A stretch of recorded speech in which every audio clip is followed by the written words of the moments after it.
sometimes it's just as simple as daddy issues.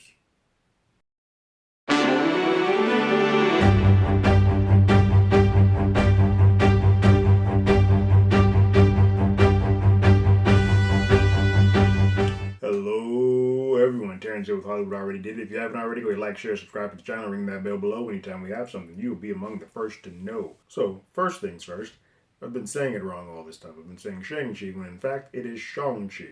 Sean, there's a bit about it, I won't ruin it for you, but Shang-Chi is the name of the film. So I'm going to be pronouncing it the correct way. Forgive me for my American ignorance. This is a character that I did not have much information about going into the film, and I'm going in blind, so I'm not enthralled with the history of the character, and I am familiar with some of the things that are surrounding it, but not so much with the character himself. So I was going into this blind and just kind of letting the story and whatever ride Marvel was taking me on just engulf me. I gotta say, I was thoroughly pleased. This was a fun ride. It's I'm saying in jest that it's a daddy issue story because that is at the heart of it what it is. But it's also just about family and your legacy and a lot of those people in that 20-30 range where you're kind of like, I haven't quite figured out my life and what is my life's purpose, and that is a part of it. And you've been programmed, planned, and sort of trained to be one thing, but that is not who you feel you are, and so you sort of just abandon everything. You don't really find any type of focus.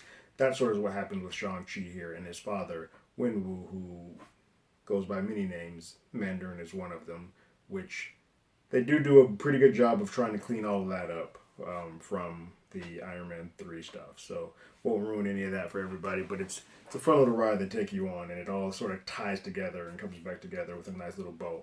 But that's what the story is about. It's about Shang-Chi who has sort of abandoned his familial ties and has tried to become something else by ignoring his past and forgetting his past. But in doing so, he is forgetting where he comes from, who he actually is, and some very important people into his life, namely his sister and his father. That while he is angered by him and hates him, there is still a lot to be said for the person who raised you, and for a moment in your time, for a good 7 years of your life, was a pretty good dad. And it sort of sucks when you have seen both the good and the bad of him, and you're just trying everything humanly possible to get the good back out of him. And that all plays out really well in this flick. It is probably one of the best even coin of having a hero and the villain, both their stories and their arcs kind of be laid out. Marvel tends to have a problem sometimes where they raise the hero up so much that the villain sort of just becomes an afterthought. This one, the movie starts with the villain, starts with Wenwu, and that sort of we get a little bit of the inside of him in this magical, just beautifully crouching hidden tiger style fighting sequence that he finds with what would be the love of his life, Shang-Chi's mother, and how he was this big, powerful. He was the Mandarin, full on, just conquering and conquering and conquering until he found love. And love is what told him that, like, hey, I'm going to sit this down. And something tragic happens to her, and it makes him put those rings back on. And he's now on a quest to obtain what he thinks is giving him the power to sort of bring her back and hear her again. And in doing so, he's trying to sort of brings his family back together.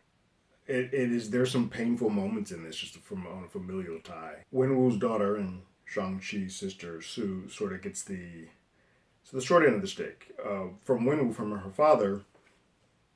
From her father, unfortunately, she's treated, and there's this family montage where they're sort of showing them growing up and how he's looking at his kids, and he's full into the dad mode.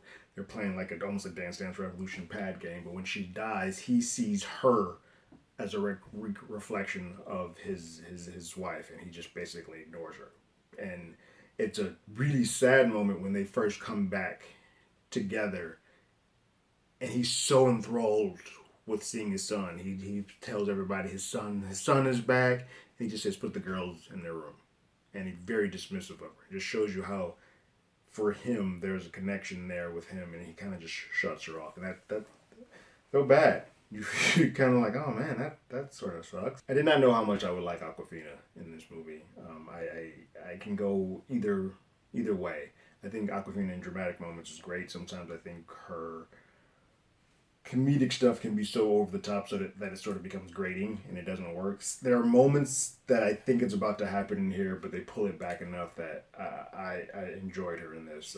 And from the looks of it, is that she's going to be a part of whatever we're doing in the future with Shang-Chi. It's funny because I've been so enthralled with the relationships and the family and all of that, how that works, and how how losing someone that you love can cause you to do crazy things. There's a lot of layers to what's happening here that I have not yet mentioned. The action in this film, and the action in this is top notch. This is a film that, for sometimes some of the Marvel movies, get into this really heightened shoot blast, even in the sky. One of my problems with WandaVision, although I love that series, it ends with two folks in the sky just shooting spaceballs at each other. And that's why Winter Soldier means a little bit more to me, because in Civil War is a little higher up, because I love the hand-to-hand combat, and this has it in droves. There are some gorgeous, sometimes stylized choreography happening, but then there's sometimes where it's brutal. Just you get a lot of hand-to-hand combats. There's a skyscraper thing that you've sort of seen in the trailers that plays out wonderfully, and I never. Sometimes that stuff can get so detailed and so well intricate and well choreographed that it becomes old hat. I never got that feeling here. I always felt like it was fresh. It was staying on top of it. And it knew when to stop it and move on to the next thing. I was pleasantly surprised. Also, as much as I love Black Panther, I think sometimes the third act of some of these Marvel films becomes so large. This movie does get large, but it doesn't become the typical, I can't make out any of these CGI characters. You sort of get a crazy, fantastical, like dragon experience in this. You're just like, I don't know where the hell that came from, but this is dope. I'm glad we're here. This is looks stunning, and so it makes this film sort of take on a life and a style of its own. It looks different than anything else we've sort of seen in the Marvel Cinematic Universe. The director, Destin Daniel Cretton, has, much to his credit, has sort of created a world that feels very much like it is lived into still the MCU. They bring up the blip a few times. They make mention of the previous Mandarin who sort of used that icon for unsettling reasons. It all feels like it's in that world, but it feels very different. It feels like it's taking its corner on the side here while doing its thing, but can easily plug back into everything else, which we get sort of on the bookends of this. But the fight sequences are fantastic. It's a gorgeously shot film. The music, when it comes in, is great, and it fits with the style of fighting that makes this movie.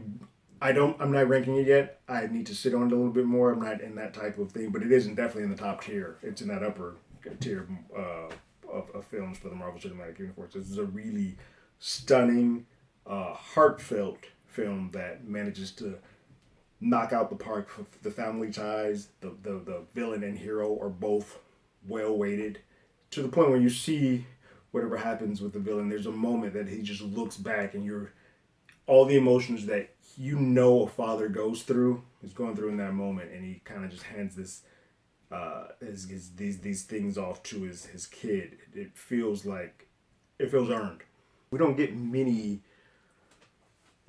where the hero and the villain are both two sides of a coin of a family. We don't really get that too much. It feels very Shakespearean in this. Black Panther a little bit, but Killmonger's not a brother to him. They're cousins, so it feels a little different there. But those familiar ties are sort of what's on par. But I think above all, what is really great is, like with Black Panther, who black people got to see a representation on screen. I feel like this is amazing that Asians and Asian Americans got to see a version of a hero that I hope sticks around and knocks this one out of the park, sticks around, and has a long life ahead of them in the MCU. Before I get into the rating, slight spoilers for those who have not seen Shang-Chi. Go ahead and get out of here. But we do want to talk a little bit about the post-credit sequences, because that sort of leads into wherever the world is going to go after this. I won't spoil anything that happens in the movie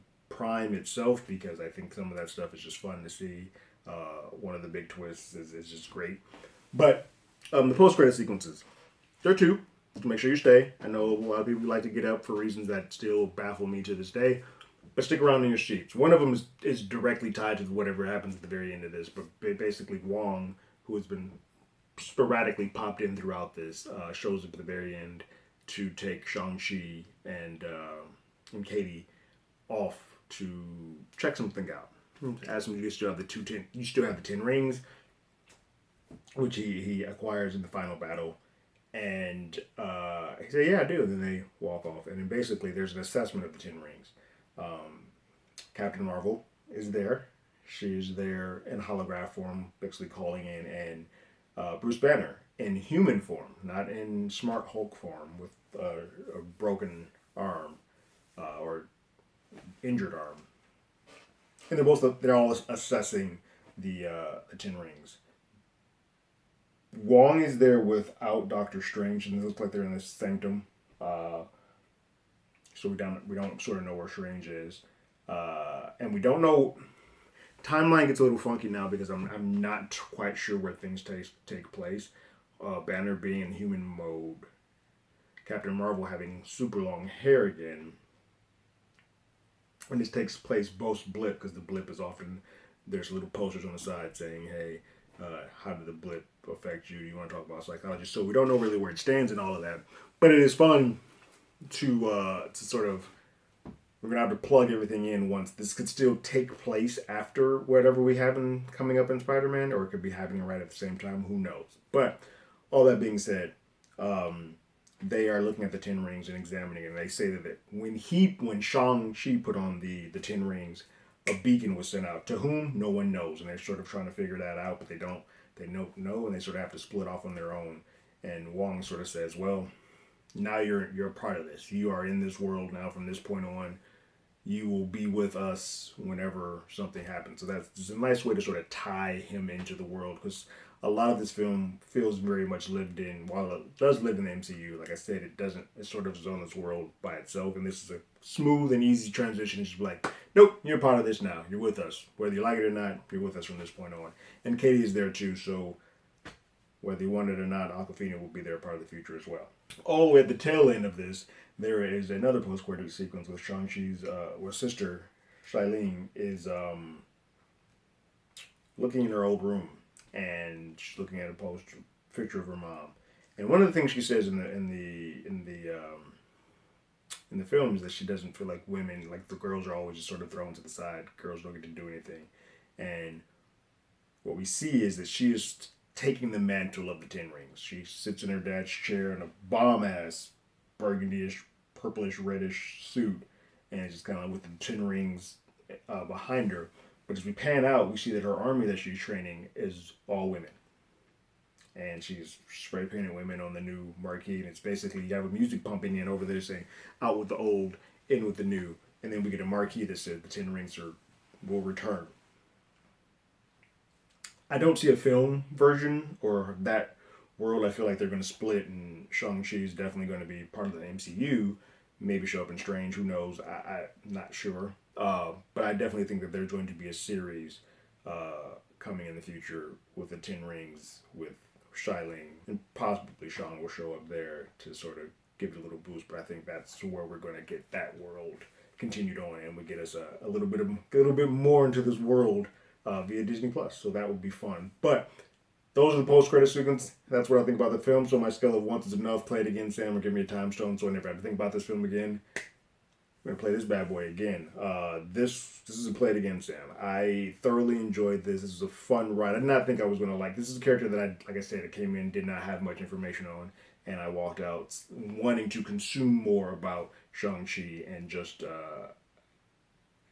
look forward to this world. For a situation where I didn't think most of the stuff that was happening in Phase 4 outside of the Spider-Man and Strange really had much of an interest to me. This was very interesting and very entertaining. And I look forward now, even more so, to the Eternals to give me something that kind of knocked me on my socks too. Whereas, I wasn't expecting anything from that, but man, he certainly delivered. Marvel does it again.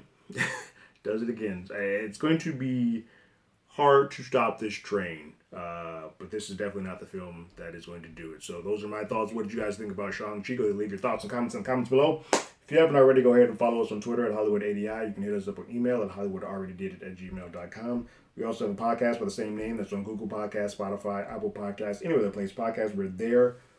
We are currently doing a Marvel pair-up. We're talking about the Marvel What If series and pairing that with one of the Marvel non-canon MCU films, such as Blade, or we did Howard the Duck as well. You can find that there, here on YouTube or anywhere else the podcasts are played. We also have the Hollywood Already Did It original podcast where we're talking about reboots, remakes, and sequels. We will be talking about Shang-Chi more, a little bit more in depth there. That'll be here as well. But like always, I got my ticket. You got yours.